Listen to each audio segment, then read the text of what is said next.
Hey, Cece, Mm-hmm. Lindy is on the phone. I'm gonna put her on hold. Can you pick it up and see what she can say about? She's trying to get on.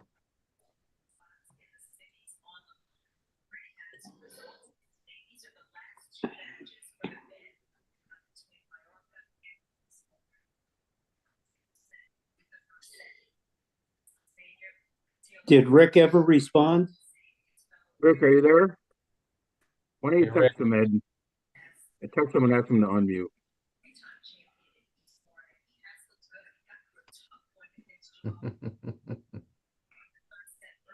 He looks like he's looking for something. Yeah. I don't think it's just unmute. He can't hear you because it doesn't look like he's. Yeah. It looks like he unmuted it. Yeah. I just texted him.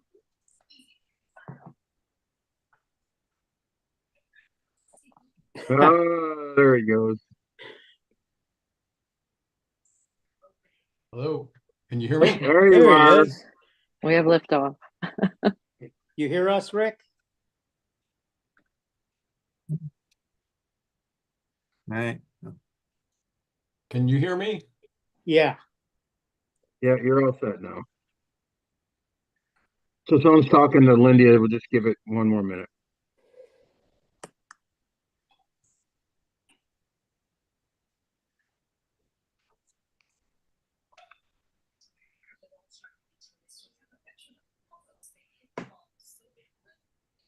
So everyone out east is still getting that hot weather?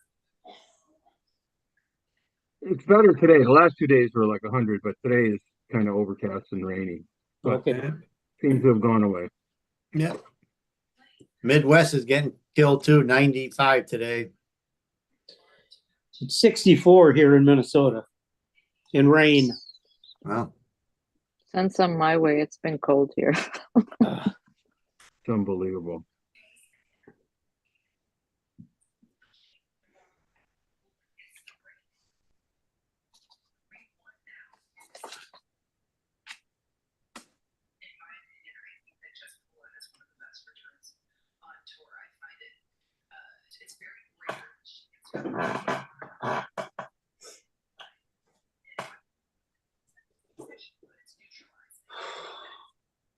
You guys are live on You YouTube, guys hear so me?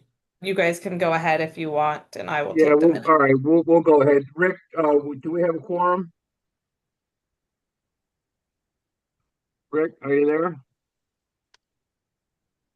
Can you hear me? Yes. Now, do Yes. we have a quorum, Rick? You all set? He can't hear us. All right, we have a quorum. We're good. All right, so can we go to members speaking? Yes, we have one member that requested to speak, Bruce Scalaris. I will admit him now, and once he is finished, we will remove him from the Zoom.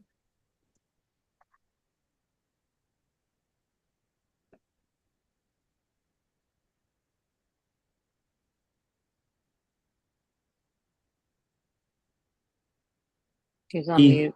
He's muted. Bruce?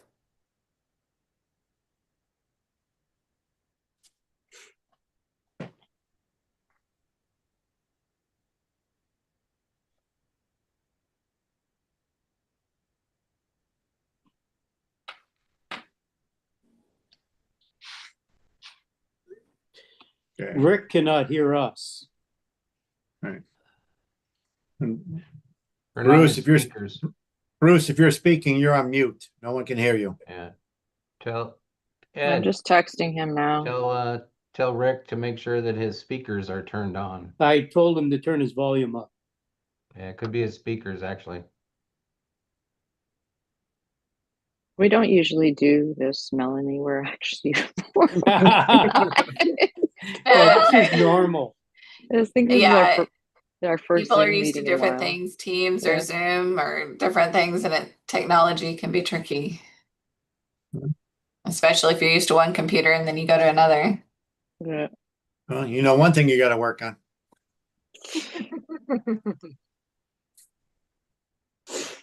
How's that? Better? Yeah, you Rick? Yay, Rick. Rick, you hear us? Can you hear me now? Yes. Yeah. He still can't hear. Can you hear us? Nope. What about our speaker? Is he not here? I just texted him telling him he's on mute. He's not. We can hear him. He just can't hear us. No, this Bruce. Can you hear me now? We can We hear can you, hear you, Rick. Rick. We just can't hear, you can't hear us. I can put Mr. Bruce back in the waiting room if you want to move on a different All right. agenda Yeah, item and bring him I'm back. good now. Sorry. All right, yeah, let's do that. Let's move Okay. on to secretary's report. Rick, that's a minute for approval. Approval of the minutes of May 22nd, June 6th, June 10th, and June 11th. Looking for a motion to approve all those minutes. Second. Lucy, any discussion? All in favor, say aye. Aye. Aye. Any opposed? Any opposed? Okay, good. President report, I just have a few things I'd like to say. Again, I want to repeat my agenda. The residents of Sterling Oaks are my number one priority. All of my votes will be based on what is best for our community and the wishes of our constituents, the owners, and the people who voted us into office. I again want to thank Mark for his dedication to Sterling Oaks for 12 plus years. Enjoy your retirement, and good luck to those fish out there. They're all in trouble. They're all in big trouble. And then I want to welcome Melanie Miller, our new general manager, who's on today with us. I know Melanie will bring Sterling Oaks to new heights and build on our already strong community. Her start date will be in early to mid-August, and I'm really, really excited for all you to meet her and start working with her. I also want to, again, thank our board of directors, our committees, our volunteers for all of their endless hours they dedicate to our community. That's what makes it all work. Okay, enough from me. We go to Mark for the general manager report. Did you want to put in member speaking Bruce, first to get Do that? you want out to of try the way? him again? Sure, go ahead. Try Bruce All before right. we go to Mark. We'll try him.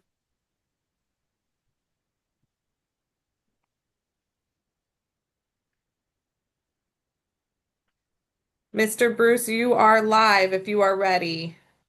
Suzanne, can you hear me? I can. All right. All right. There you guys go. All right. Hi, everyone. I'm assuming that everybody knows me, but if some of you don't, my name's Bruce Skarnulis. I wanted to address the board briefly on a couple of topics. One, on May 30th, in the spirit of openness and transparency that this new board discussed during their first meeting, I requested a Zoom link to listen to the June 4th Pickleball Committee meeting. Let me repeat that. I wanted to listen only to the meeting.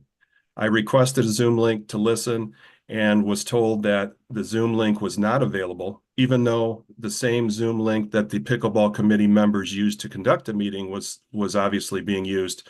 It became pretty obvious that we had the technology to do it. We just didn't want to do it. I feel that the Sterling Oaks rules and regulations under the heading of transparency on page 19 give the homeowners the right to listen to these meetings, even remotely via Zoom. With the large growth of Sterling Oaks pickleball community, the new and existing members want more openness and transparency. The community is getting younger and more tech savvy, and they want to see the inner workings of our club. They want to hear what the pickleball committee is discussing and planning. Simply reading the meeting minutes several weeks after the meeting is not enough. Other local communities offer remote listening access to committee meetings. Some of these committees or some of these communities are large and some of them are small. Over the past several years, the Pickleball Committee has been very secretive as to the plans to satisfy the wants and needs of the community of Sterling Oaks. So much so that a significant group of pickleball homeowners feel that this committee has been run more like a parks and recreation program rather than a professional pickleball and racket sports program like many people in the community want and desire. For far too long, the decision-making and discussion of the pickleball program here at Sterling Oaks has been done in the dark, away from the homeowner's view and open discussion. I'm hopeful that this board will change that and hopefully we'll have discussions internally, not only with the board of directors, but also with the executive committee to allow remote Zoom listening access to the pickleball committee meetings. Thank you. All right, Bruce, thank you for your comments and for your information under new business. It is an item for discussion, and we will be discussing it today, as you and I Thank- talked about on the phone. Thank you very much. All right, thank you. Okay, Mark, I think we're to you. You all have a copy of my report.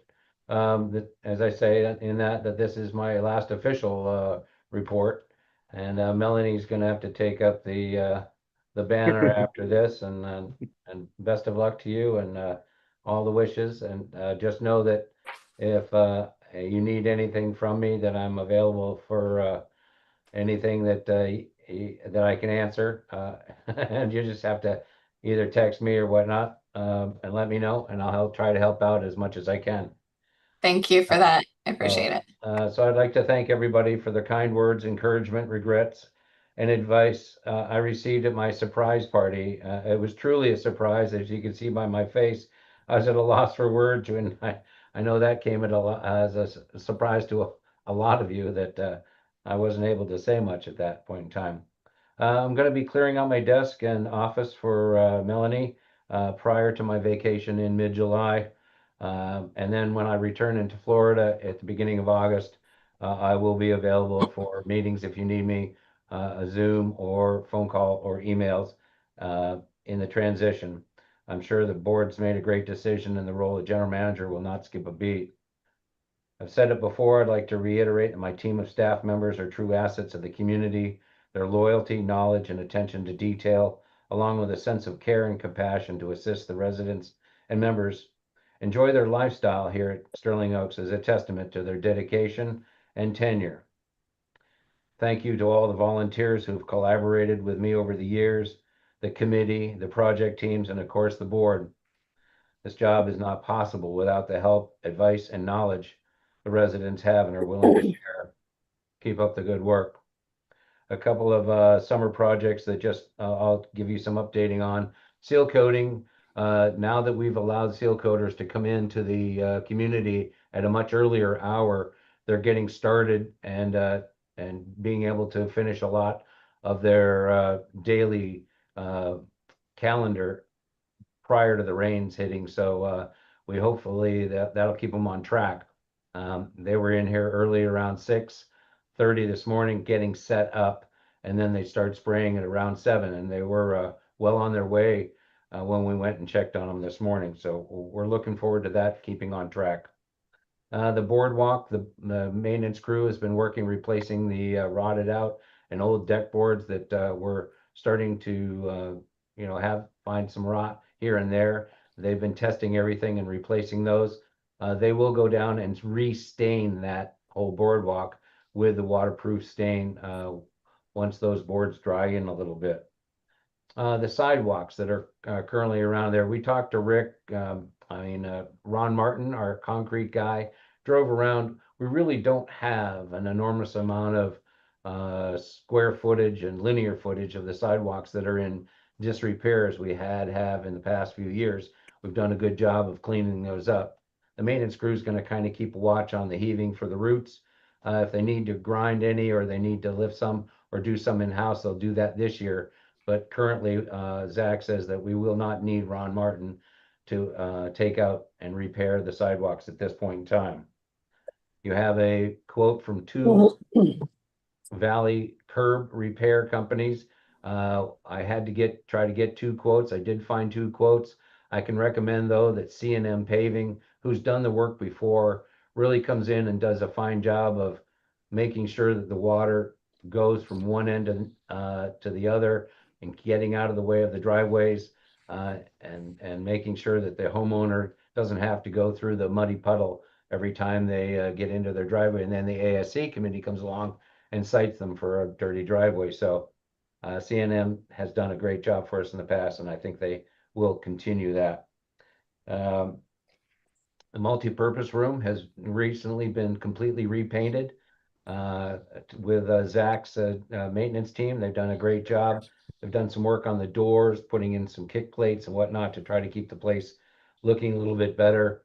I've had automated shadings come in, and they're going to replace the broken window treatments that are all through the multi-purpose room as well. and those will match all of the current window treatments that are in the clubhouse today. So we'll have the same shades up and down so that the house looks a little more consistent throughout. And the new tennis shed that's down below that has the ball machines in it, it was difficult to move those in and out. The crew is going to move that back and create a ramp so that it's easier for those ball machines to get in and out, and a little less stress on the people that are volunteering their efforts to get those in use.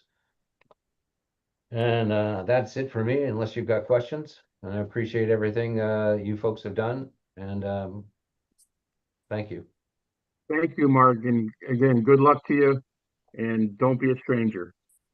Two quick things. Linda, welcome. Thank you for joining. And I don't see John Irish. Is John Irish here? I am here. Oh, okay. My desktop PC does not have a camera. Okay. All right. All right. Well, good. Good. I'm glad you're here. We'll go to committee and project team reports. We'll start with activities with Mr. Irish. Sorry, you skipped treasurer's Oh, I report. skipped Mr. Mulligan. You- Sorry, you John. skipped- I didn't mean it, John. Don't take It's like it the third personal. month in a row you skipped me. Don't take it personal, John. All right. Treasurer's report. Okay, operating cash is $800,000. Total cash is 1.6 million. In the month of May, we had a net income of $58,000 versus a budget of $31,000 for a favorable variance of $27,000. Tennis is putting together a very good year financially, and not just financially. I think that the community has and will benefit from the trial basis of the free homeowners tennis, or HOT as Ed calls it, where they can use their own courts in the afternoon when they're not rarely being used. And now the whole community is receiving emails letting them know what is going on and what is available to them. Good job to the tennis department and tennis committee. Okay, back to the financials. Tennis had a favorable variance to budget of $14,000 for the month. The year-to-date favorable variance to budget is $42,000, a net income of $89,000. This favorable variance is mainly due to being down a person in the pro shop, but also due to more non-resident tennis members than budgeted, as well as a new lesson fee income structure. There was zero expenditures coming from reserves and the long-term capital for the month, and $20,000 year-to-date. These kinds of results are what we needed, wanted, and expect from the tennis operations to remain a vital, integral part of this community. Social had an unfavorable variance to budget for the month of $10,000, and it has a year-to-date unfavorable variance to budget of $45,000. As I mentioned before, this is concerning. We are and will continue to look at this, especially as we start looking into the 26 season and budget. Common areas had a favorable variance for the month of $4,000 and has a year-to-date favorable variance of $57,000. We believe most of this is timing, the biggest of which is the landscape replacement, which is behind due to the drought.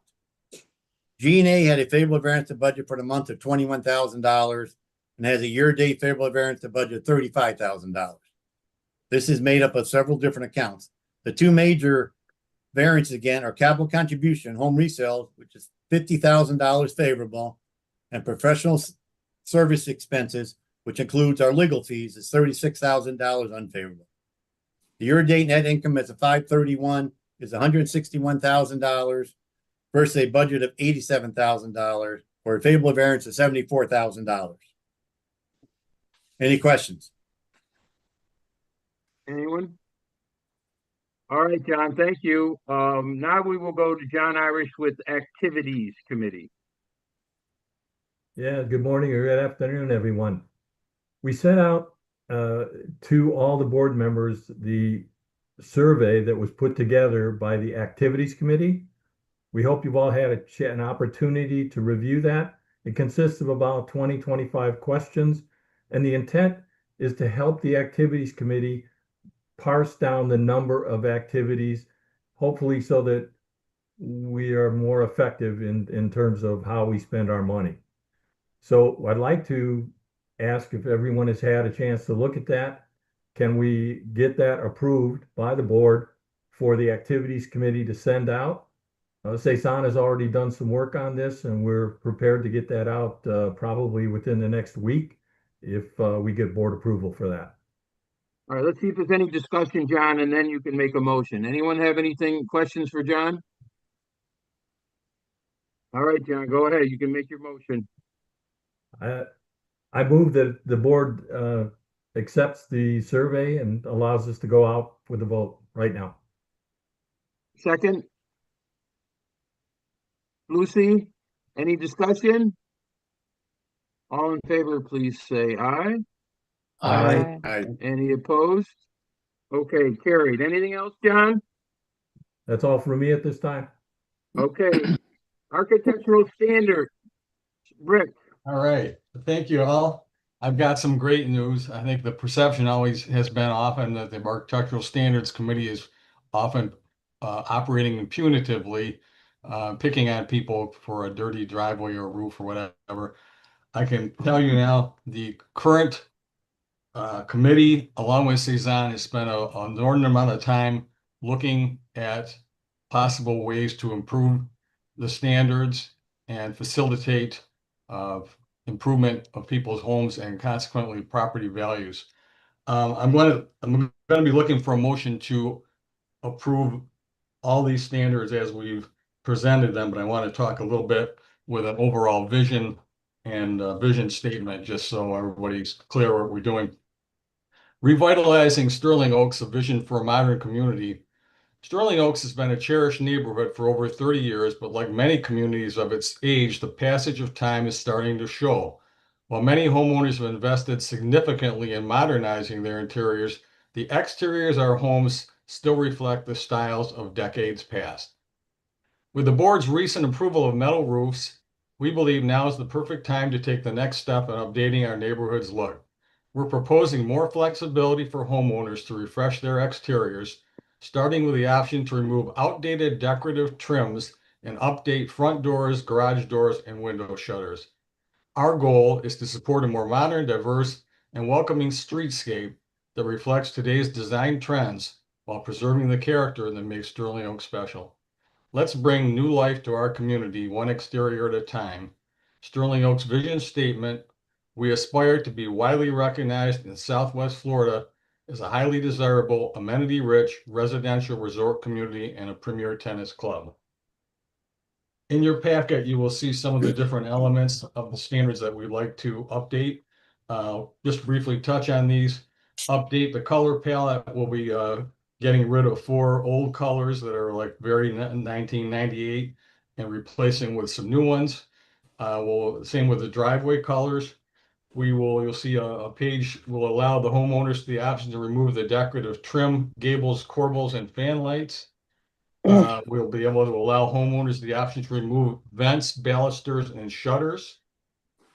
And we will allow updated house numbers, updated lighting, color options to include black, white, brown, bronze, and silver. Updated garage doors with opaque windows, the new color options there to include gray, browns, bronze, white, black, and wood tones. Front doors, new color options there to include gray, bronze, white, dark blue, and wood tones.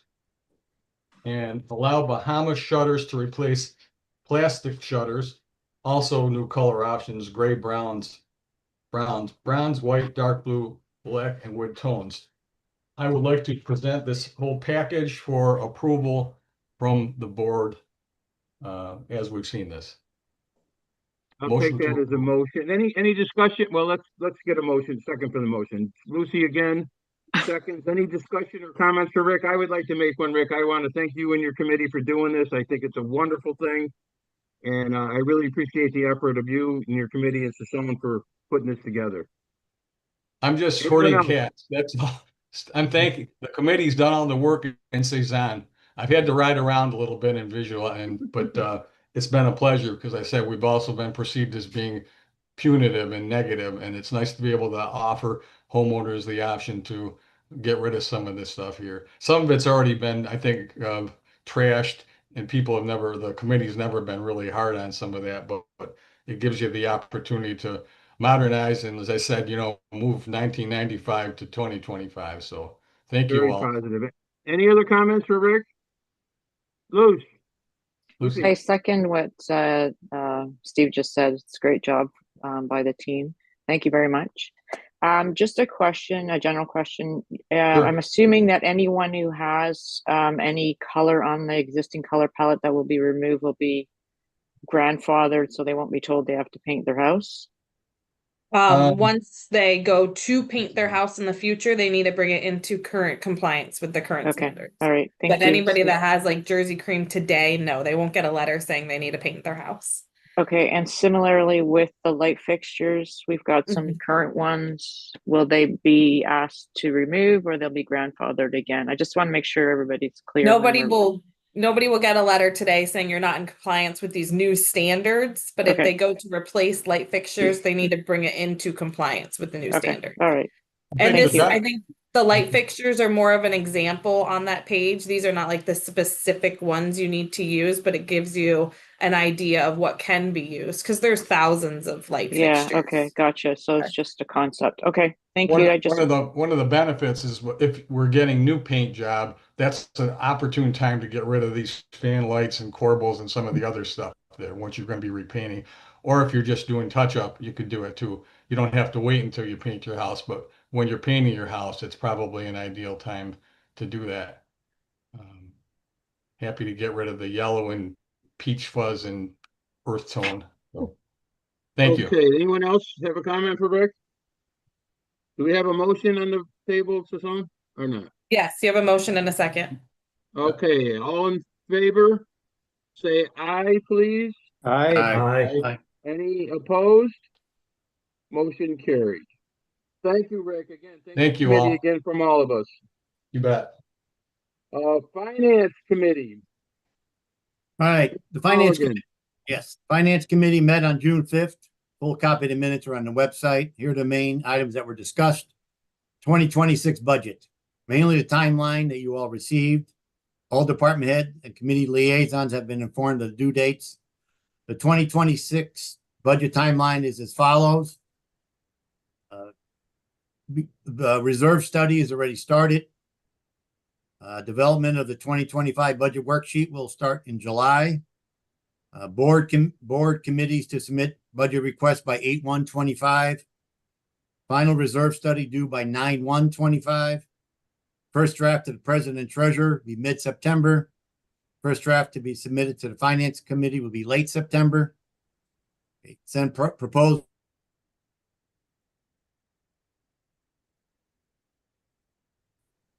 Did we lose them?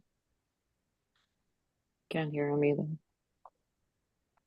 Kind of looks like he might have Notice froze. of budget meeting must be posted by 11/6, 14 days before the board of directors meeting. Board director meeting will be the 20th, and deadline for approved budget to be sent to the membership is 12/1.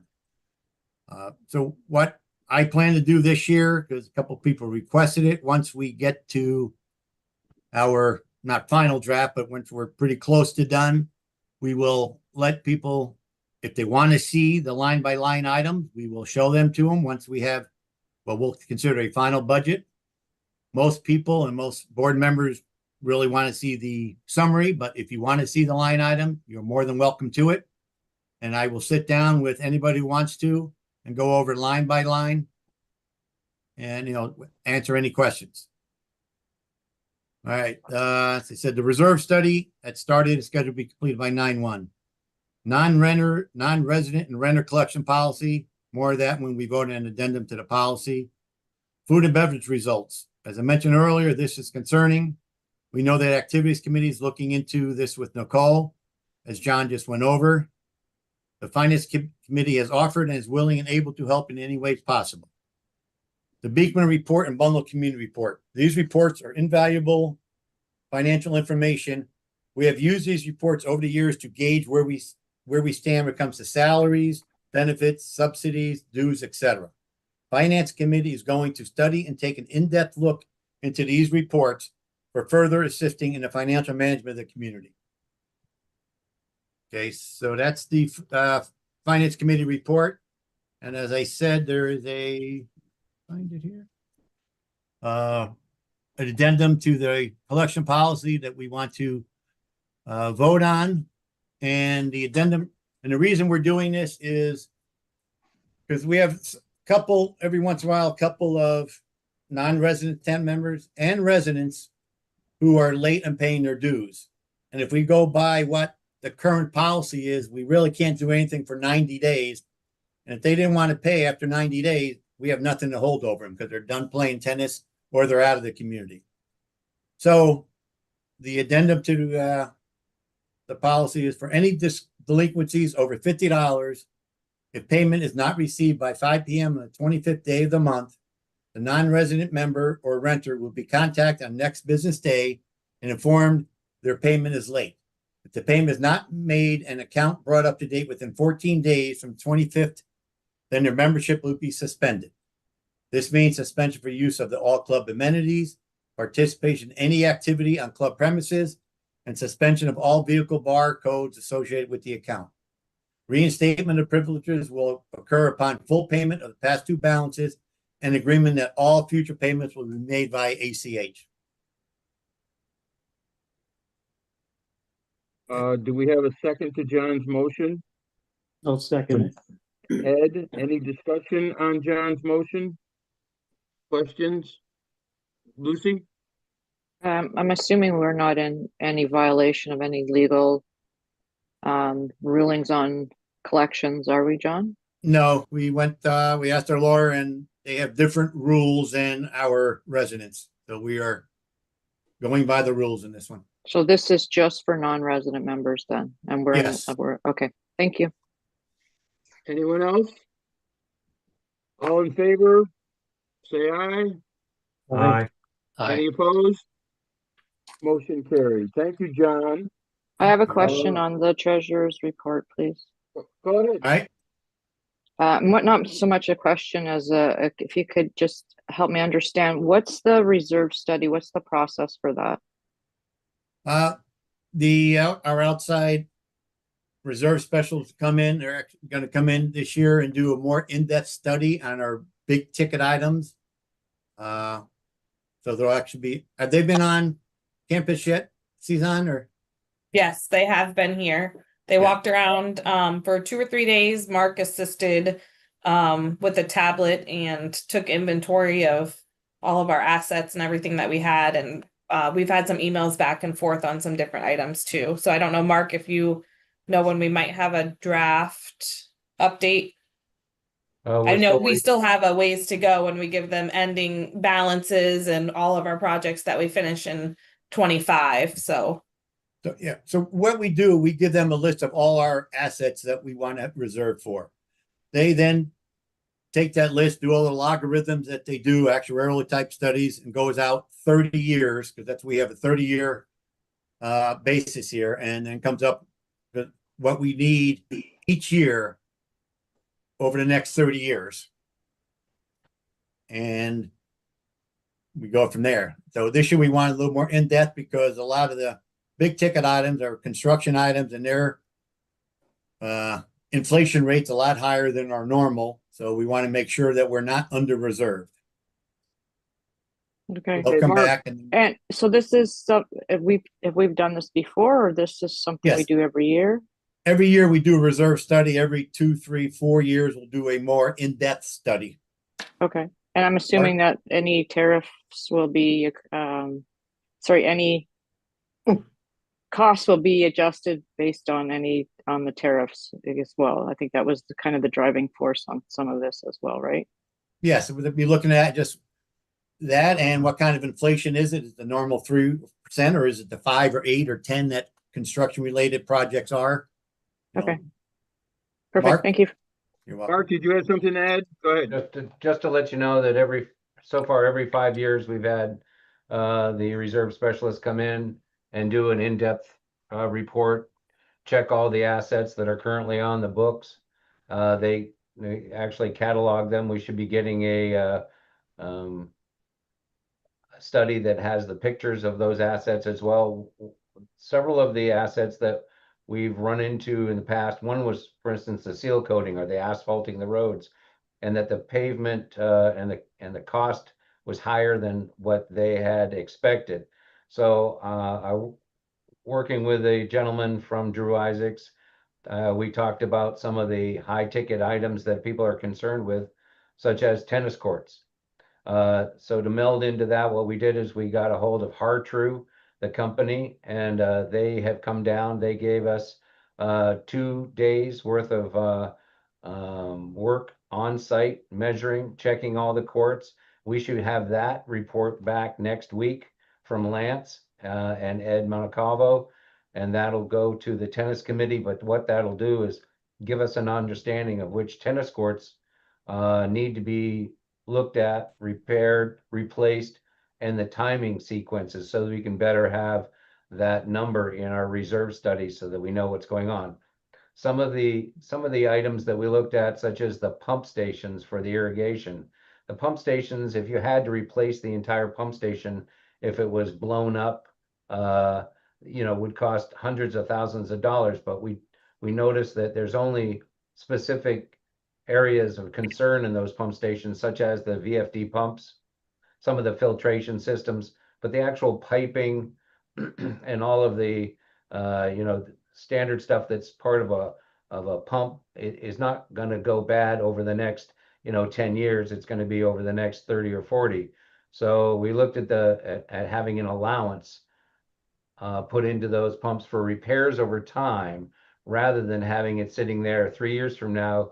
You're going to have to replace a pump station for $100,000. We don't think that that's the right way to budget these items. So talking with the reserve study, we're going to try to do more allowances for repairs on for instance, the pool and spa areas. We're not going to replace the entire system down there and all the piping. We'll replace the pumps and the motors, and those should be allowances within the reserves that we should have availability for cash when we need it, when those go bad. So I think we're going to see a more refined reserve study, one that's a little more complete and a lot more accurate for you as time goes by. So when I get more information from Zach on the pool and spa area, and then we get the Hartrue study, we'll have all that sent up to Drew Isaacs, and then they'll start preparing the draft. As Cezanne said, we have to get through what our ending balance will be at the end of the year, or what we project it to be, and where we stand on our current cash flow, so that we can give them all that information. They can start with the beginning balance and move through the assets that are going to be calculated for next year and beyond. And that's really where you look at your monthly dues. It says reserves in there of X of $73 a month. That's where we're going to be able to tweak that and make sure that it's more accurate than it has been in the past couple of years. Okay, any other questions? John, I have one. Is irrigation in there now, since we just got an assessment for that? Is that in there, or should it be in there? It is. Yes, it is. Okay. Okay, thank you. Any other questions? All right, all in favor, say aye. Aye. Anyone opposed? I think we're good. All right, thank you. Landscaping, Linda, please. I've got a short paragraph. You'll be happy. Phase 2 plantings are scheduled for June 25th.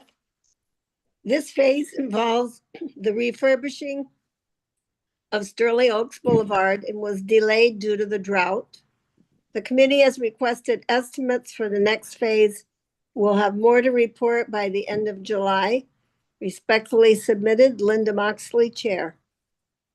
Thank you, Lindy. And again, make sure you thank all those people on your committee. They do a great job. They I really, will. really do a Thank great you. job. Okay, pickleball, John Coyle.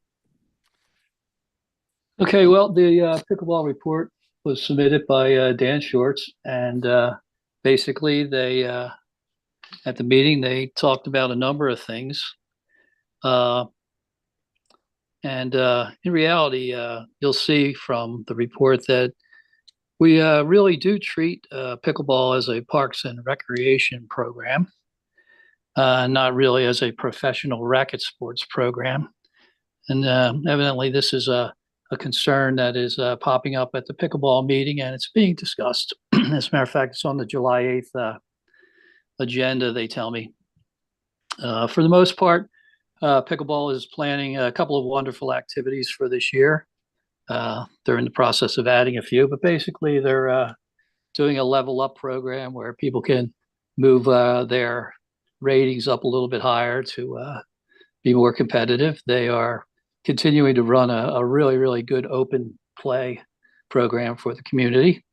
And they're planning a couple of special events, tournaments and events to try to reach out to as many of the pickleball playing community members as they possibly can.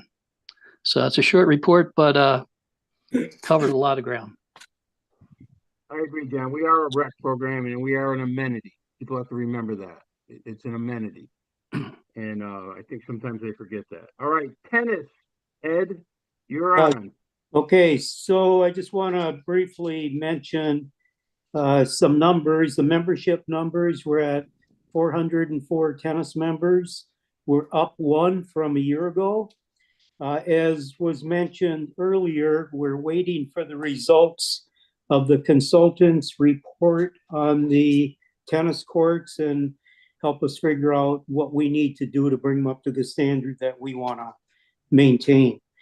We've got the hot tennis, which is the homeowner tennis, which is the free tennis at times of the day when the courts are not in use normally. We have 9 people that have signed up for that so far. So that's a good start. And, hopefully once we get in season, we'll see more interest and see where that takes us. But some of the future events that the tennis committee brought up is that they would like to have is some social events and try to include homeowners in these events. They're talking about also doing demo days, and that's where we've had Pro-Am in the past come in and bring, 50 to 75 tennis rackets and for people to try out in case they want to decide that they want to try different types of rackets. They might be interested in purchasing from them. And then the tennis committee recommends raising non-resident memberships 10% and adjust the homeowner's family membership to be lowered $95 to equal 1/2 of the non-resident member fees. The 3-month membership fee will remain unchanged. Excuse me, I have to correct that. The 3-month membership will also have the 10% increase. I apologize for that mistake. So first of all, I'd like to make a motion. I recommend that non-resident tennis membership fees be increased by 10% and homeowner family memberships be lowered to 1/2 of the non-resident fees. And the 3-month membership will rise 10%. A second, please. Second.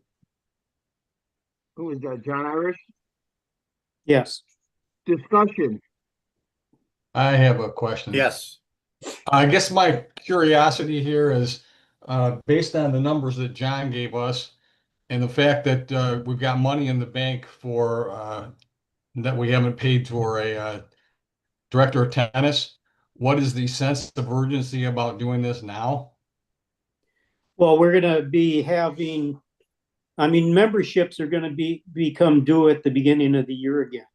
And we feel that we offer a very, very good deal for tennis players right now for outside members. I feel it benefits the club, the homeowners to do this. It's not an inflated number. Costs always rise, and I understand that we're having a good year this year, but that's because we're down an employee in the pro shop. So I think it benefits the community. It'll benefit the bottom line, and that's what's been recommended. John Mulligan? I'm sorry. It's not benefiting. It's not benefiting the non-residents. The residents, you're asking for a discount. I'm not certain what this magic formula with 50% is.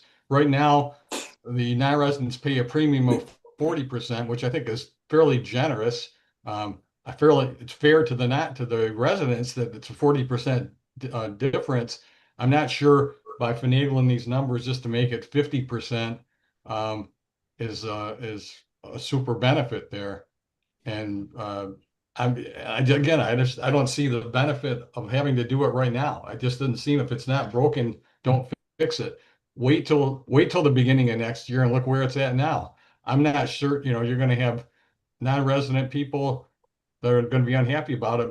My suggestion's always been, if we're going to take an increase, and I'm not saying that we shouldn't, it should be shared all the way across the board. Okay, John. That's and just the then way we've Lucy. done it in the past. The last one we did was 2024, and I think we did 15%, but we did it across the board, which I think is fair. Okay, thanks, Rick. John and then Lucy. Couple things. One, I propose, first I'm for the increase, but I propose that we wait on the increase until we at least have, or two things, until we have a budget. So we don't know what we're doing yet as far as a pro. We're going to get a teaching pro, an administrative pro. We don't know what new events or what exactly the budget's going to look like. So I think it could be more than 10%. I don't know. So I don't want to put a 10% in now. And then once we get the budget and we need another 5%. So I'm definitely for an increase. I think we always should have an increase. As you said, expenses go up, but I propose that we wait at least for another month or two until we have the budgets in, so we know exactly what we need. I don't want to, as I said, I don't want to put in 10% and it looks like we need 15%. And therefore we're starting to eat into the subsidy and all that again. So I make proposal to put this off for another month or two until we at least have the budget, so we know. And Melanie will be on board, so she give some input on, from her experiences. Okay, thank you, John. Lucy? Question, John, when did we increase the fees to by 15% last year? Suzanne, was that like October, November? I don't remember. Or Usually July? everything's effect as of like that January billing. Yeah. So it should have been, s- I would have to okay. look back, but I think it was this January. January 1. Okay, so one of the things we talked about when we did the 15% increase was we were worried if we would lose some membership. So I think the last time we met, we had a decrease year over year of members. The positive report here today is we're up 1.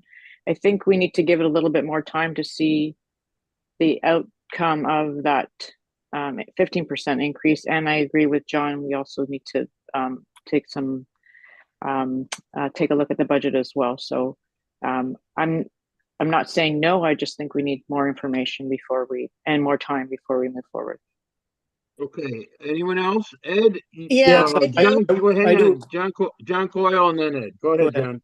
John. Well, I'd like to echo what Rick and John were saying. I think we should hold off and wait until we decide if we are going to go to a tennis administrator format with multiple pros teaching our people, rather than having the past structure. We've discussed this, we've thought about it, and as John said, maybe we should wait and give it some more discussion before we think about raising fees, etc. Lindia has her hand up Oh, too. I'm sorry, Linda. I didn't see you. That's okay. Normally I was always voted in favor of keeping it even with when you did any increases. But I inadvertently pulled out the contract that I signed when I bought in here in 1998. I have the whole packet. I pulled out about 5 pages. I'm gonna have Suzanne scan and email them to every board member. Just to give you a little history, as I'm old and I can do that. When we bought in here, every single person in Sterling Oaks was a Sterling Oaks member of the club, and that included tennis. Everybody paid. The budget here, which I have for 2002, included your club membership, which was $56 a month for every homeowner here. every unit, every door. In addition, if you paid a little extra, like $6 a month extra, which we did, you got a Grand Slam membership, which meant that when a person rented in here, the fees were waived and they automatically got the tennis also.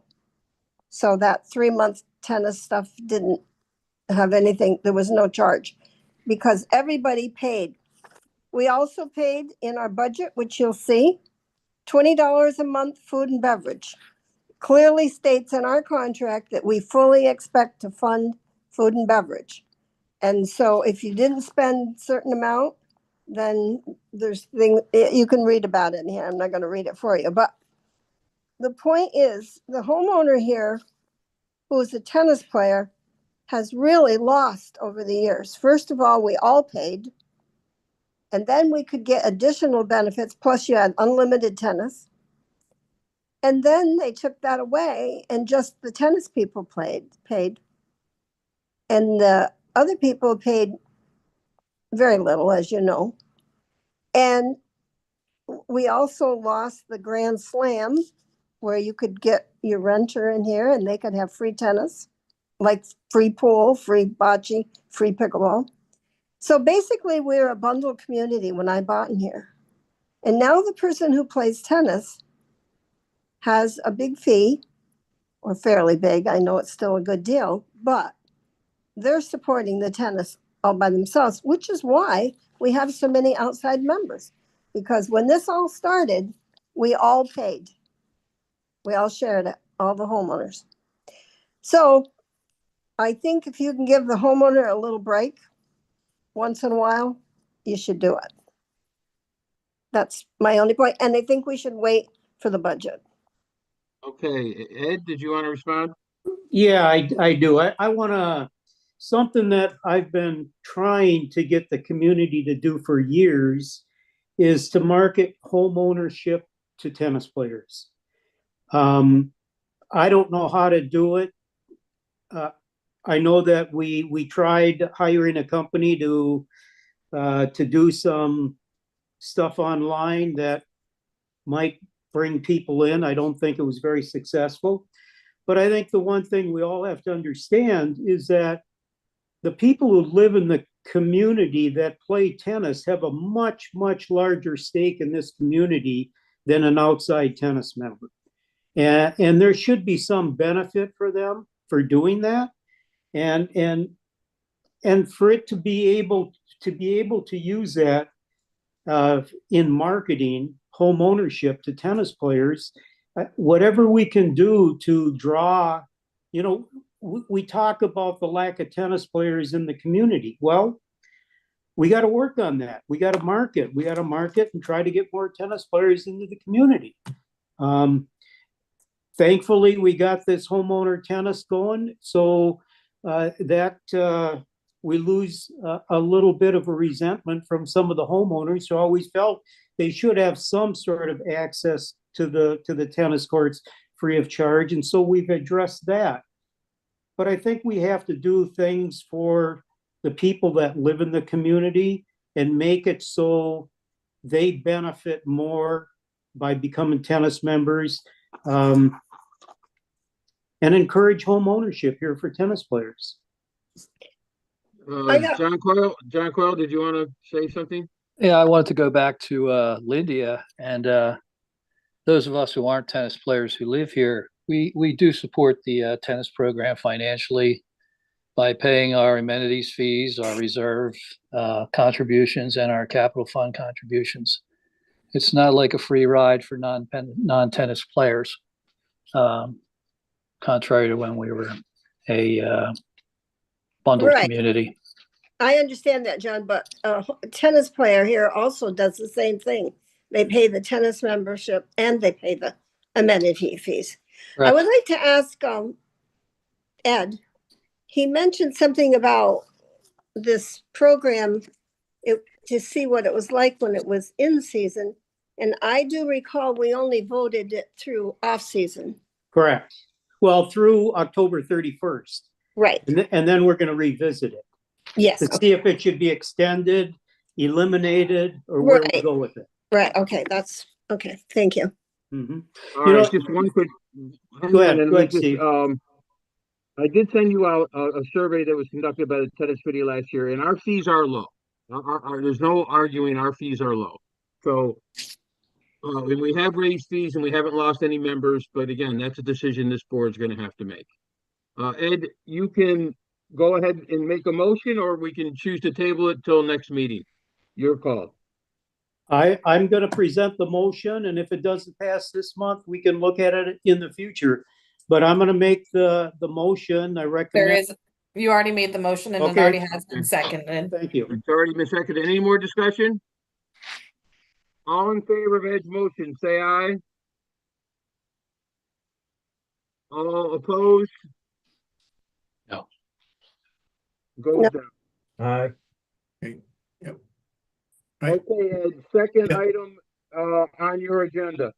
Okay,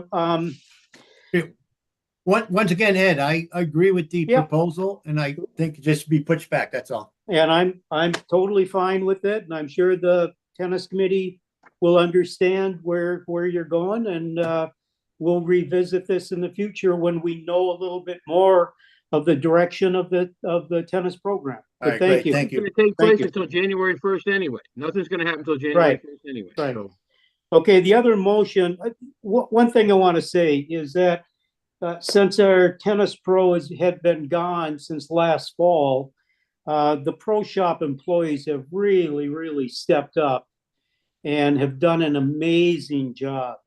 I get nothing but compliments from the tennis players on how well they're being treated. Just everything about it. George is doing an amazing job, and the other ladies, they're doing a fantastic job. And so I want to make a motion. I recommend that the pro shop employees be given bonuses for their work successfully managing the needs of tennis players in the absence of the director of tennis. Second that. John seconds his discussion. Yeah, I mean, I think that's a great idea. I mentioned that, I think Steve a while back, just when we were talking, and they've done phenomenal jobs, and it's nice to recognize that. I think it's very good, and it's not gonna set us back much at all, especially how we're doing good there. So I'm definitely in favor of it. I would like to recommend that if we vote this through, that John Mulligan and Lucy and maybe Ed and I get together, decide on an amount, and then I would sign off on it. So if you guys approve it, we'll come up with an amount and we'll address it after the meeting. So we have a motion in a second, Sasan? Yes, I believe Alright. Mulligan seconded, right?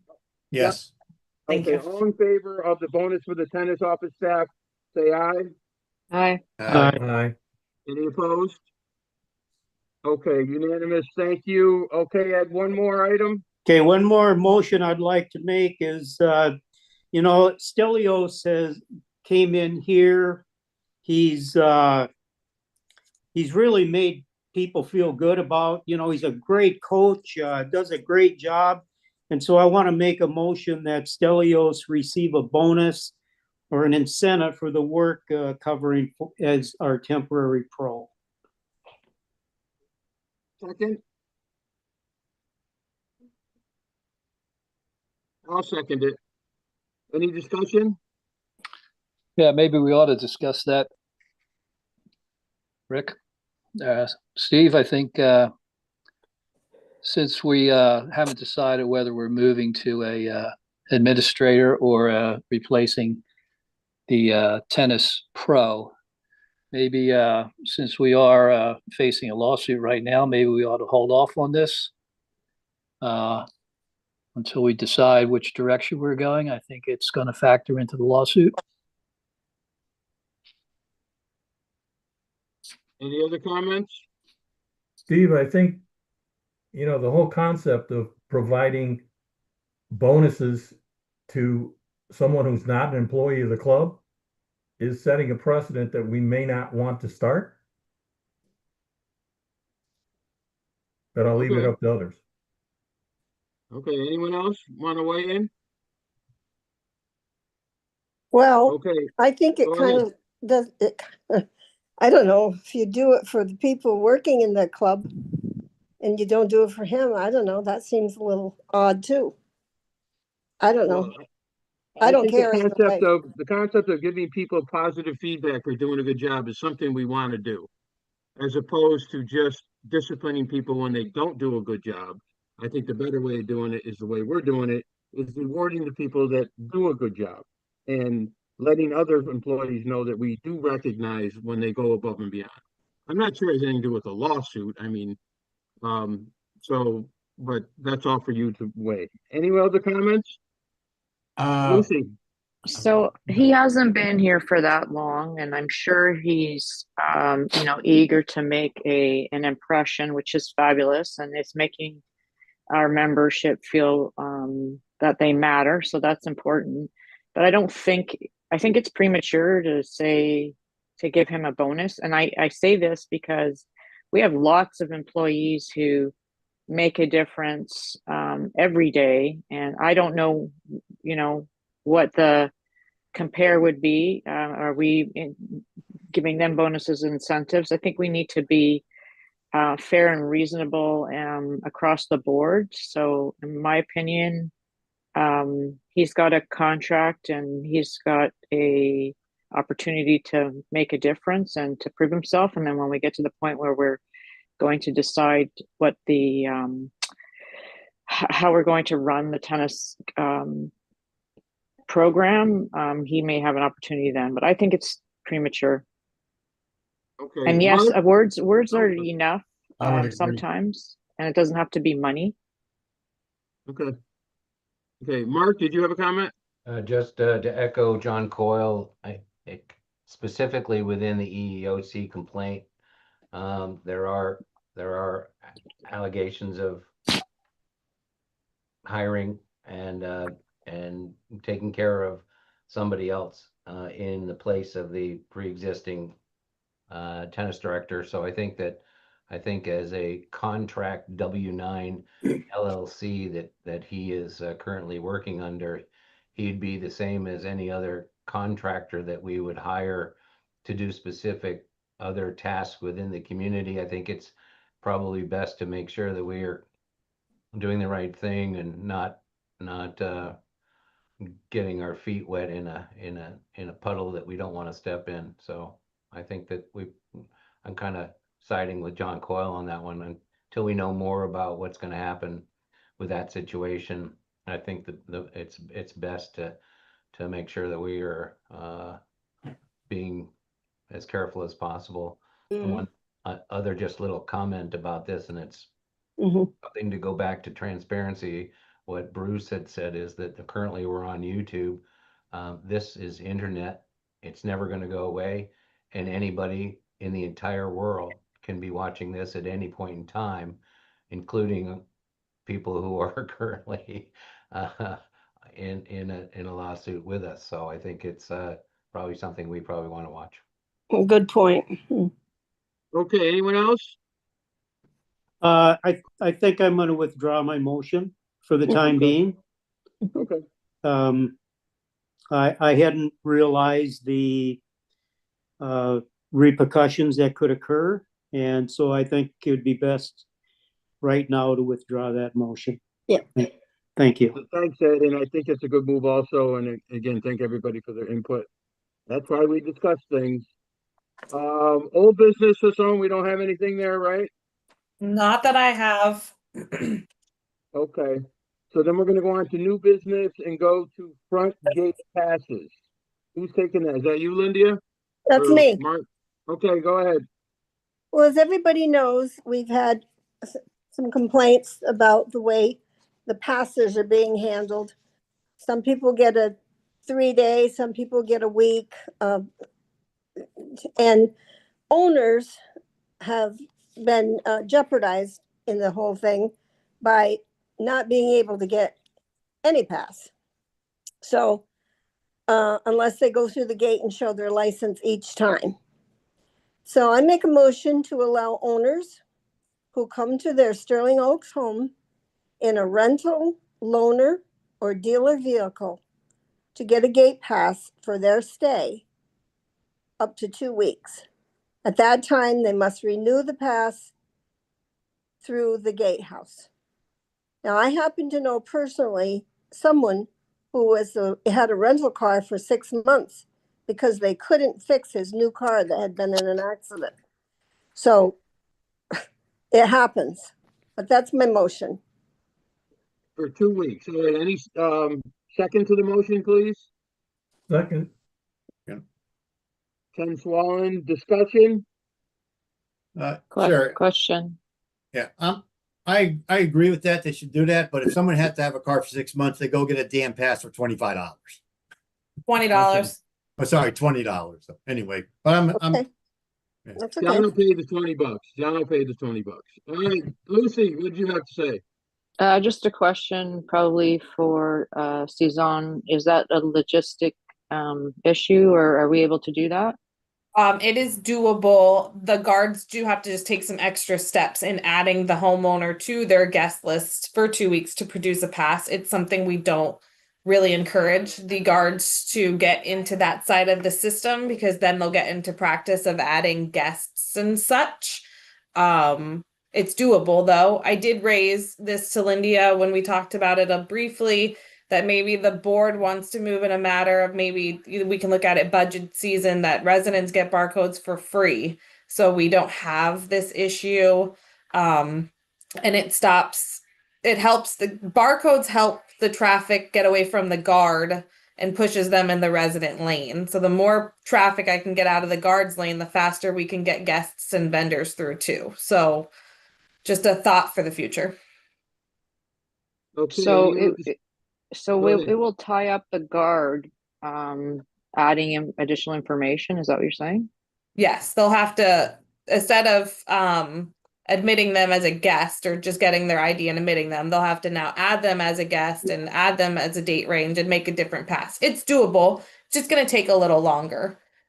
Okay, And when they thank come you. in, they'll have to get scanned. They can't go through the barcode. They're gonna have to come in and get scanned. So Correct. And the guard's just gonna have to know see that the guard Yeah. is still going to have to take that paper pass and verify that you are who you are on it with your picture, probably with your photo ID, just to verify to go through. So like, I mean, they still get a paper pass, but it's no different than the whole other procedure.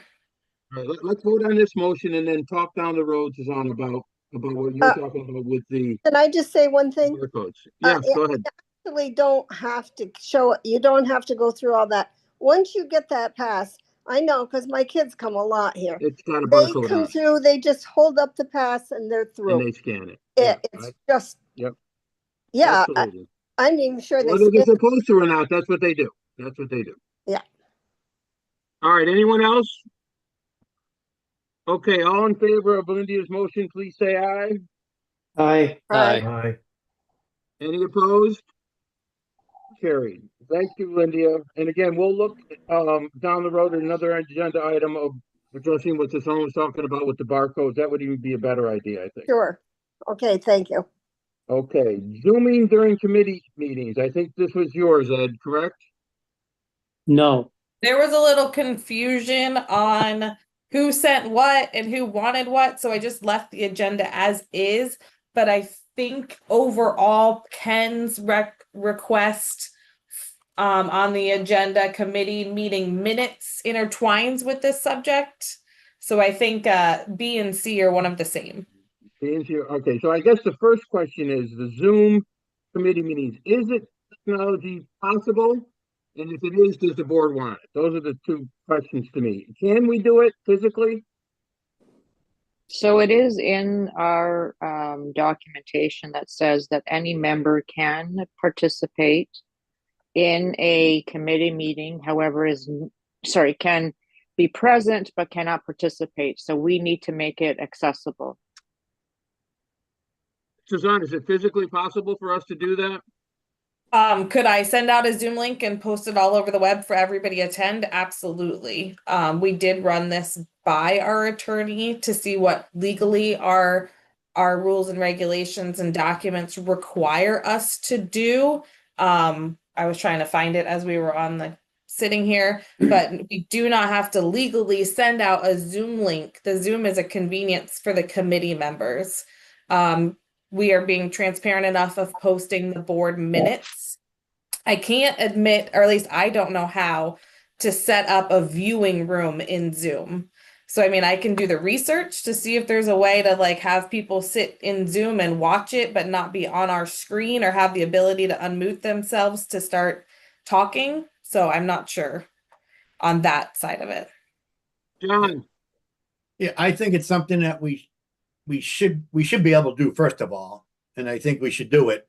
They should have not speaking access or whatever unless they ask for permission or whatever it is, but I think that anybody who wants to be able to listen to what goes on, I don't have a problem with that at all. I think I would actually encourage it so they know what's going on. So I think we should be able to we should have to find out how we go about doing it. I would also agree, John. The other positive thing it'll do, it'll let our homeowners see how much time and effort our volunteers put in on these committees, and maybe they would appreciate that a little more. I think it would be really helpful in letting people know that there are people in your neighborhood that are donating tons of time for the good of our community. Because right now. when I used to have the condo chat sessions along with Lindia, we would have it on Zoom. So we would have somebody there that would monitor that. So I know it's possible. So I think it's something that we just have to be able to figure out and do. All right, so I guess I would make a motion that we. You got some more comments. Go ahead. I'm sorry. Go ahead. We're saying you want to allow somebody to partake in Zoom. We are not publishing these committee meeting minutes on YouTube. Correct? Say that again. There was in this discussion previously, a homeowner felt that all committee meetings should be recorded and posted on YouTube.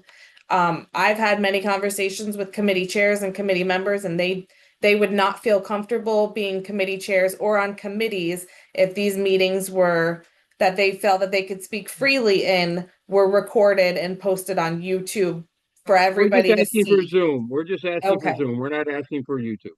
And then Mark has his hand up. Just one other quick comment. I think it's very, very important that the community and those that are interested in being a part of all of these meetings truly understand that committees are there for research and development. They're not there to make any decisions. They don't have the power to make any decisions that take place until, especially when it has to do with policies, fees, dues, rules, or structure, until the board has the opportunity to make those definitive changes. So I think what we have to be careful of is there are committee meetings that take place where, and I'll just say ASC, and here you have somebody who is being under violation. You have a group of people in a committee meeting, and they're going to be talking about their neighbor and about how they feel that the committee feels that the neighbor is under violation. I think what it does is John, I understand Mulligan's side of things, but I also want to know that if you're a regular person out there, the volunteerism for committees is very, very difficult to get. And we find that over the past so many years that people are not jumping in to volunteer on these committees as much as they used to. And we seem to have the same people over and over and over again because that's what populates the committee. And I think one of the things we do want, or you want, is that you want new blood and you want new people with new ideas. I just think that what you have to be careful of is that you have that environment where a committee can be discussing research and development, brainstorming, coming up with new ideas.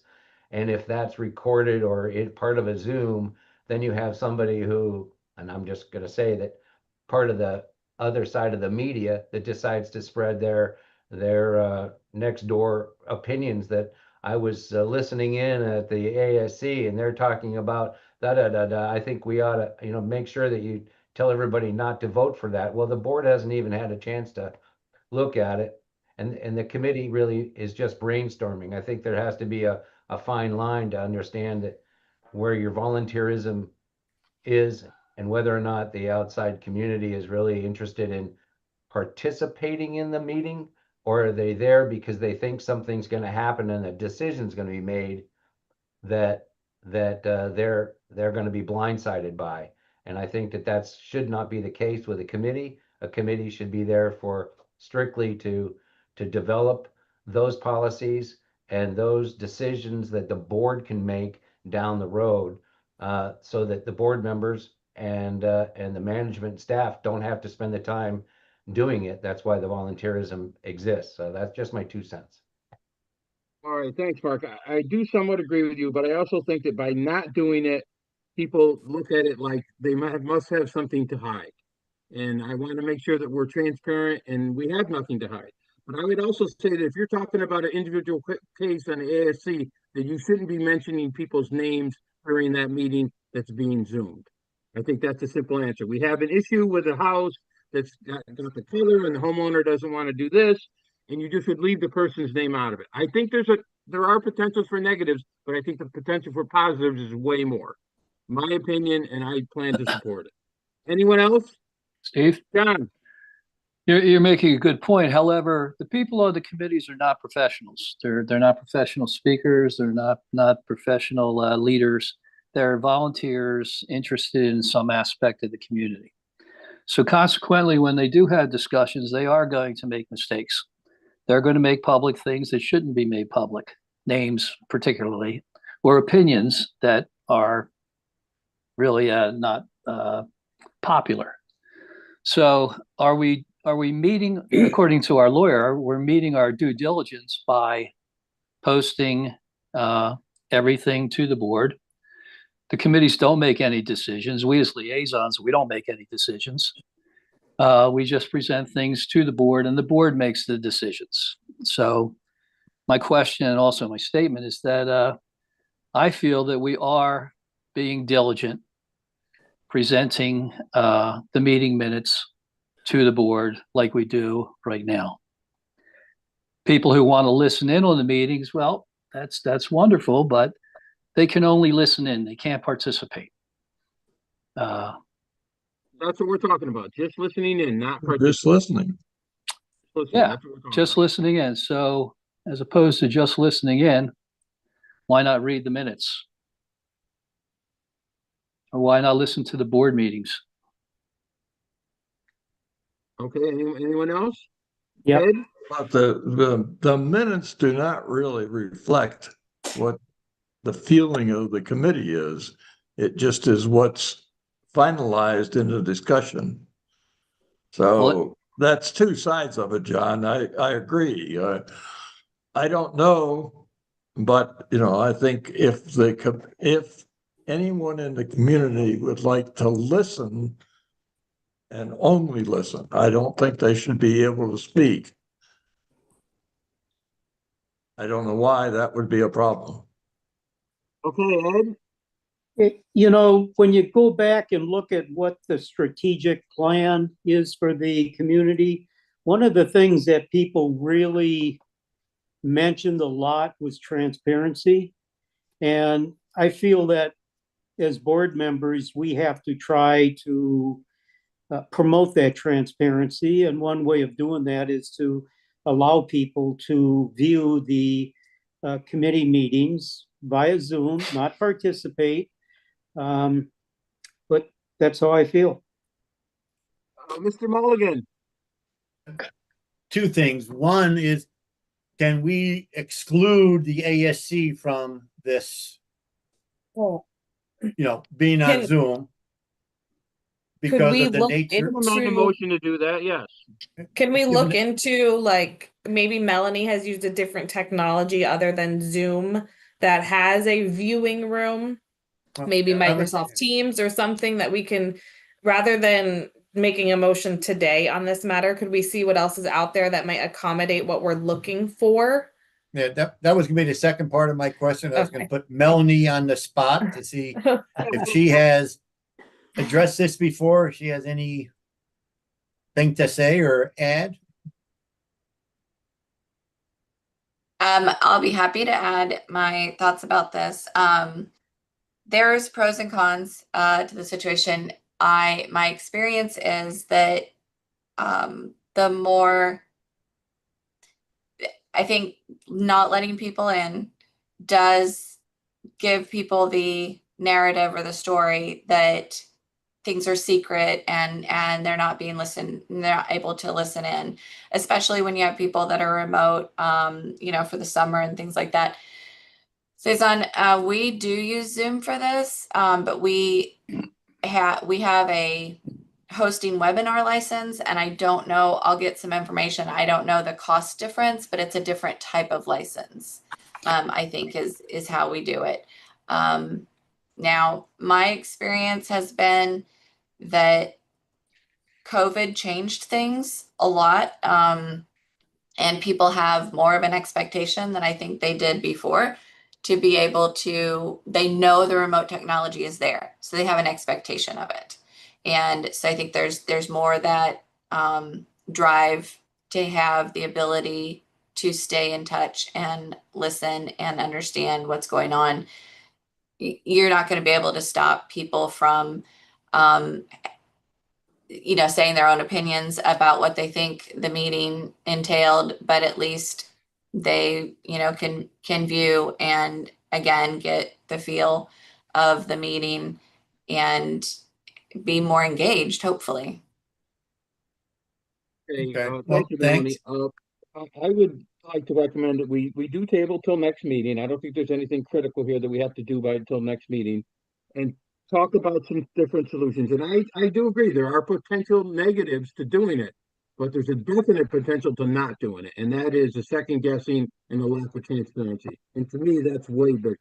That's way bigger. I don't have anything to hide. I know our committee, so maybe we come up with what John said, a solution of we don't include the Architectural Standards Committee because that's where it might come up. But let's think about it some more and table it until the next meeting is, can we all agree on that? Anyone opposed to that? Steve, I got just two thoughts. So Go ahead, one, John. let's say the board passes this and we're gonna broadcast and let everyone listen to every committee meeting. Okay? And we Yep. find out 6 months, a year down the road, the consequences of that are, yeah, there was complete transparency, but the level of negative feedback from our community is horrible. And it's when we're not required to do that by But it's pretty statute. horrible right now, John. On our survey, it was a very high item. It's lack of transparency is a horrible item for us right now. Okay. But I was just gonna say, so you start it and you find out, you know what? This is worse than it was before. What's that transparency gonna look like when you take it away? That's the part of the discussion. I hear you. Yeah. Well, to that though, I guess we have to figure out if it's getting worse, why is it getting worse? We have to address that, not just because we made transparent. And I think we should, but if it's getting worse, why? And I don't want to interject this a lot, but I represent the condos. All right. And if you go to 718 section, we're not required to even do Zoom board meetings. It's not required. But if you do it, as of January 1st, it becomes an official record and you have to post it on the website for a minimum of 1 year. That's the current legislation is going to get signed. I don't think we're talking legality here, John. We realize that we don't have to do it. But the idea is, do we want to do it? Lindia. Yeah, I'm gonna go with John Coyle on this one. Committee meetings are places where you hash things out and you say your thoughts and what you think, and they're not going to be popular with some people, and what the other person says is going to be not popular with another segment. I just think when you go to committee meetings, you shouldn't have to be careful. Like, do you Zoom EC meetings? Do you want to do that? Why not? Because you're hashing things out. And I think it takes away a level of privacy for the committee and the individual. I don't like it personally. Okay. Anyone else? Jason, did we make a motion to table this for the next meeting? There's no motions on the table. There's No, discussion to either make a I was motion just or polling table the it. board. I was just polling the board saying, Yeah. are we okay Can with? I ask a question? Oh, I didn't know you had your hand up, Lucy. I'm sorry. Go No, ahead. I didn't really. I was scratching my head. For each of us that has a committee, I mean, it would be worth an exercise to just say, hey, what's your thoughts on this? Because those are the people we're trying to, without exaggerating, protect, and not to make them feel uncomfortable. Maybe it's just as a takeaway from this meeting, you go back and ask your committee, what are your thoughts on this? How do you feel about it? How would you feel if we broadcast your meetings? And Yeah. they couldn't participate, but they could listen in. Yes. I think that's a good idea too, Lucy. Thank you. However, Lucy, that's going to change each year. Each year, we're going to have a new committee leader, and each year we're going to have new members on these committees. So, But people will be aware when they sign up that that's how what the process is. So good point. You're going back to Rick then. So will people sign up? Will we be able to get people to volunteer? We've had a hard time in the past, and a lot of people who used to be involved no longer choose to be involved for a myriad of reasons. But I don't know the answer. I don't know the answer. Conversely, more people may volunteer because they see, oh, it's really not a big deal. We're just we're just talking. So I think it's a valuable exercise to go back and ask your committee. You can choose to share or not to share. I don't, it's up to, I'll leave it out there. Okay, so anyone else before we One more. move on? Ed? Currently, people are allowed to attend the committee meetings in person, correct? Correct. Yes. But not participate. Correct. Right. They can't participate. Right. So really, what we're doing is just allowing them another way of viewing that meeting if they can't be there in person. So, I mean, right now, people can attend the meetings, but if they're physically not at Sterling Oaks, obviously they can't. Unless we're doing it already. We're doing it already. We're just not doing it by Zoom. Okay, Right. anyone else? All right, Susan, if you could add that to the agenda for next meeting also, we'll revisit it. And now we're on to item D, which is Valley Gutters. I think that's a Mark. No? As I mentioned in my report at the beginning of the meeting that I have two quotes for 230 feet or so of valley gutter repair. And they're down on Sterling Oaks Drive across from the condo entrance, and then down into Wildcat Cove where they're in front of people's driveways. I got those two quotes, one from C&M for 14,820 and one from Southern Collier Striping for 13,504. I've never used Southern Collier. I don't know anything about them. I know that they're $1,000 less, but we've used C&M for a myriad of projects. They have done a great job on the valley gutters for the past 2 or 3 years. I'd recommend that we stick with them, and that way we can get it done and we know what we're in for. All right. Anything else, Mark? I think the next item is yours too. Hardwood tree trimming. Somebody needs to make a motion second. Oh, we need a motion for that, Mark? Yes, please. Ken? I think Ken's making the motion silently, but visually. Ken's muted. And John seconded. All right, Ken, you're back on. Go ahead. I make the motion that we go ahead with Mark's recommendation to get the valleys done. Okay, as recommended, as stated by Mark, any second? Ready, seconded. John Mulligan, any discussion? All in favor, please say aye. Aye. Aye. Any opposed? Carried. All right, Mark, now you're on for hardwood tree trimming. All right, the tree trimming really truly is a part of the expert lawn cares contract for the common areas. But we felt in the transparency world that we're trying to achieve, that we'd like to bring this to the board for their approval. It's something that we've been doing some past years. It was biannually.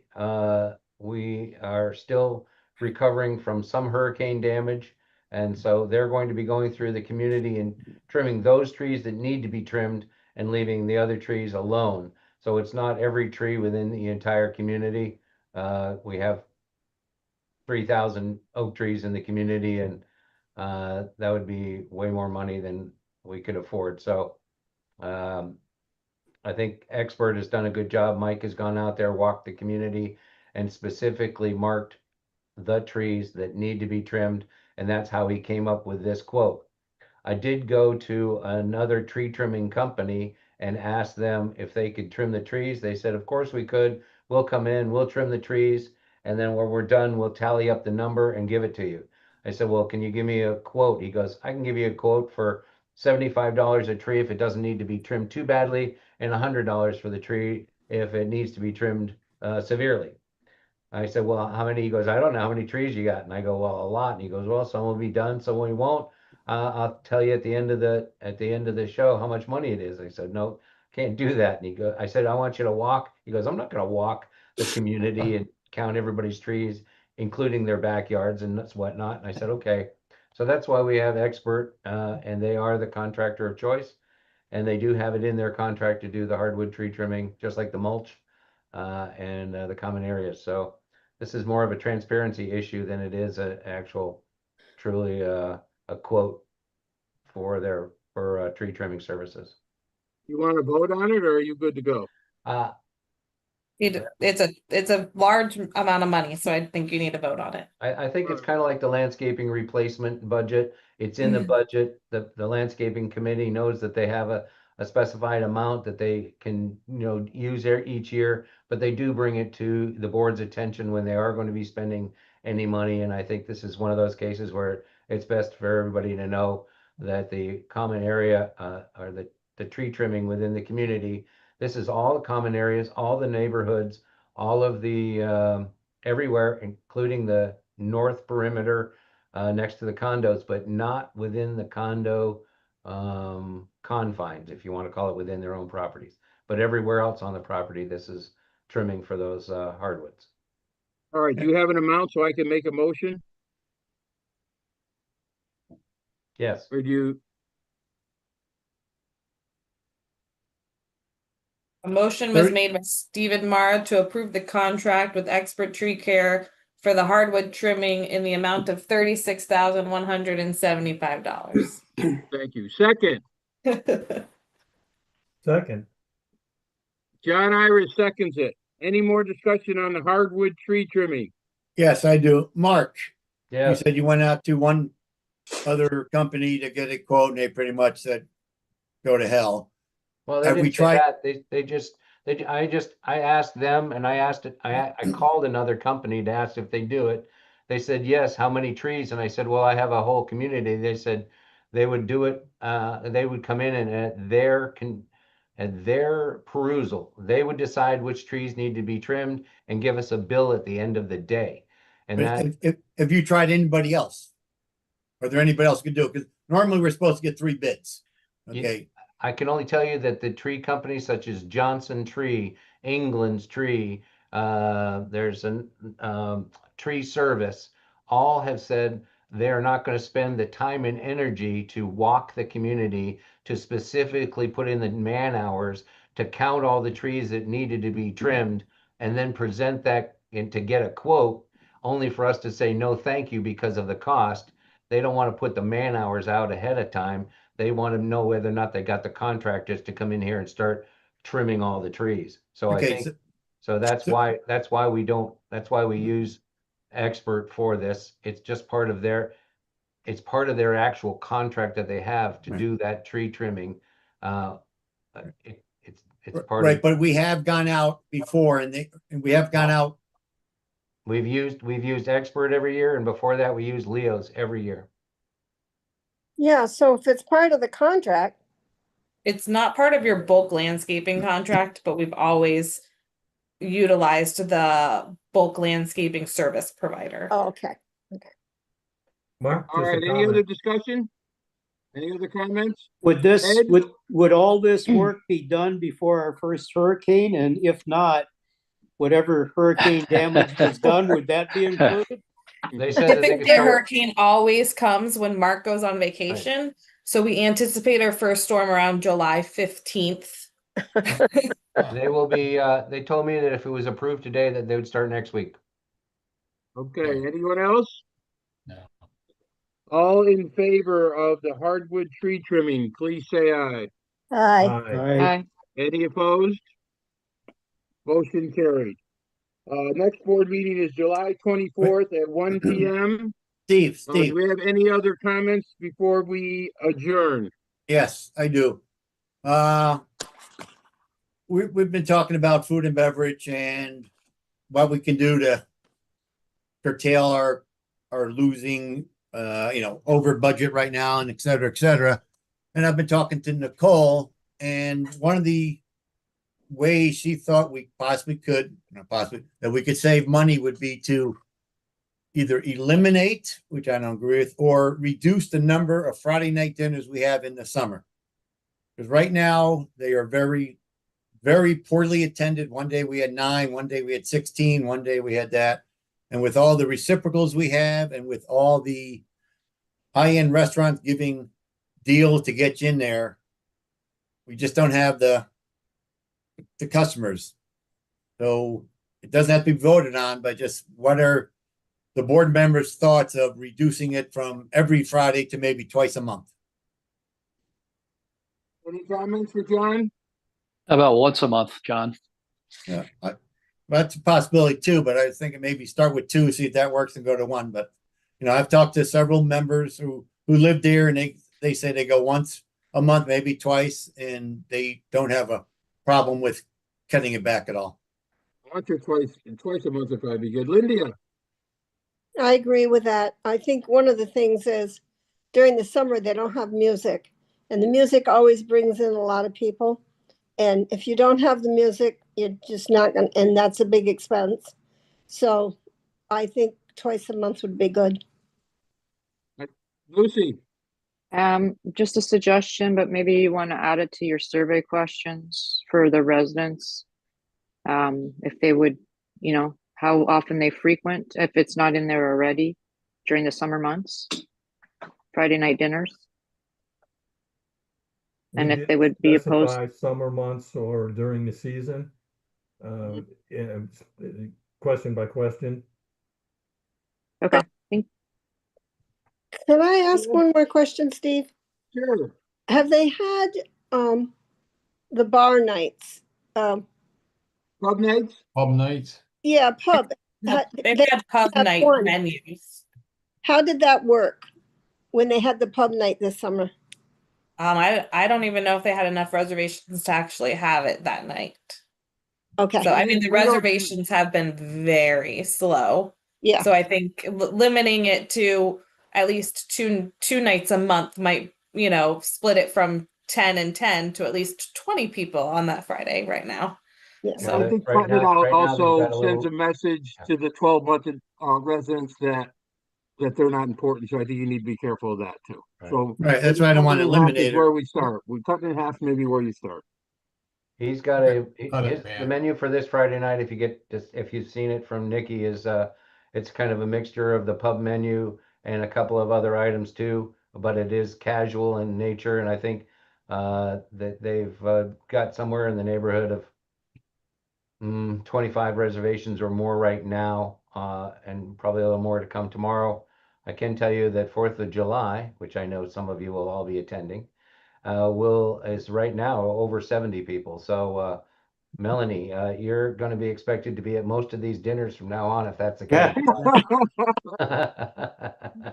Good one, Mark. I like it. All right. Anyone else? All right, everybody. Thank you for your time and effort. I would make a motion that we adjourn the meeting. Is there a second? I'll second it. Rick, all in favor? Aye. Aye. All right. Again, welcome, Melanie. Yeah. Welcome. Welcome. Thank you. Thanks, everyone. All right. Take care. Have a good day, everyone. You too.